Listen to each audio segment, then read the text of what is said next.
Hai adik-adik, jumpa lagi dengan kakak. Di video kali ini kakak akan membahas tentang dimensi 3 untuk SMA kelas 12 part 3. Nah, adik-adik silakan perhatikan penjelasan berikut. Kedudukan titik terhadap garis. Nah, titik P terletak pada garis H. Titik P terletak pada garis H dikatakan jika ini adalah sebuah garis H, kita misalkan garis H.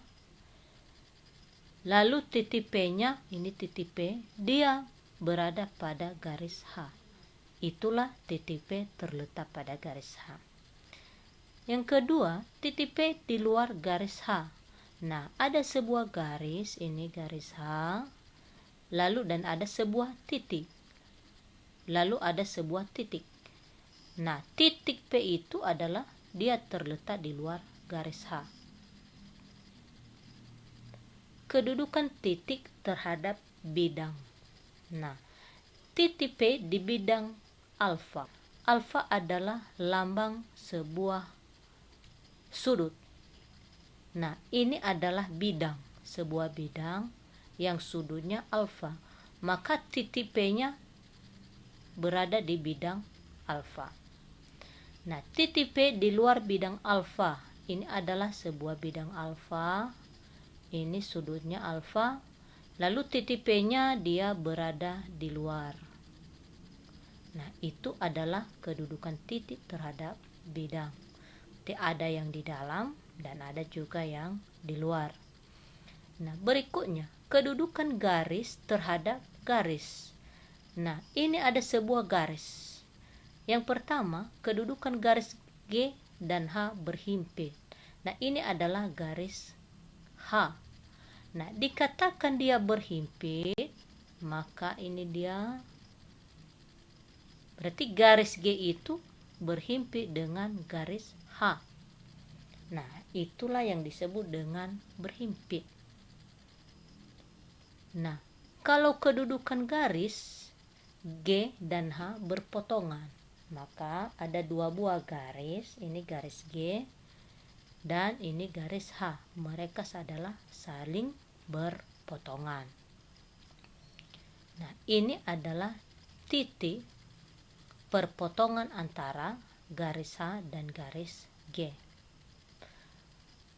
Berikutnya kedudukan garis G dan H sejajar. Nah, ini adalah sebuah garis.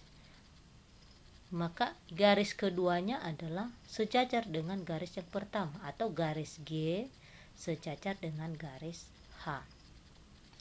Nah, kedudukan garis G dan H tegak lurus. Nah, ini ada sebuah garis dinamakan garis G. Dan ada satu lagi garis H. Nah, garis G dan garis H saling tegak lurus. Kenapa? Karena dia membentuk sudut siku-siku. Sudut siku-siku itu adalah sudut 90 derajat. Berikutnya, kedudukan garis terhadap bidang. Nah, ada satu garis dan ada juga satu bidang. Ini adalah bidang. Nah, bagaimanakah garisnya? Garis G terletak pada bidang. Berarti garis yang G ini dia terletak pada bidang alfa. Nah, kedua, garis G sejajar pada bidang alfa. Nah, ini bidang alfa. Berarti garis G ini sejajar mereka dengan bidang alfa. Nah, berikutnya adik-adik, garis G menembus bidang alfa. Nah, kalau dikatakan dia menembus bidang alfa, ada sebuah garis ini. Ini garis G ini menembus bidang alfa. Berarti dia tembus sebuah bidang yang dilambangkan dengan alfa. Berikutnya, kedudukan bidang terhadap bidang. Nah, ini adalah ada dua buah bidang. Ada bidang alfa, ada bidang beta.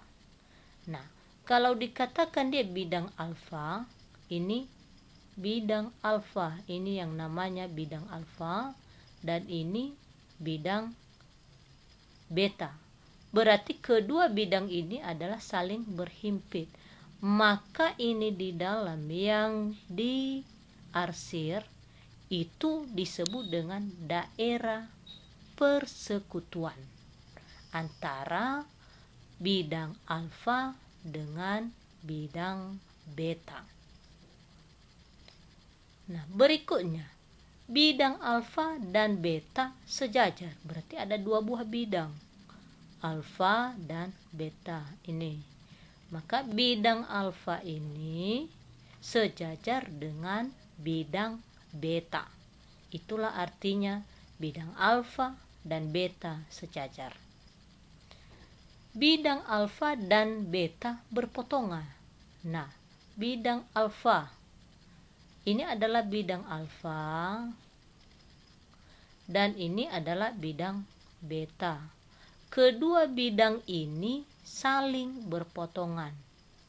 Nah, garis ini yang perpotongan antara bidang alfa dan bidang beta, itulah yang disebut dengan garis persekutuan.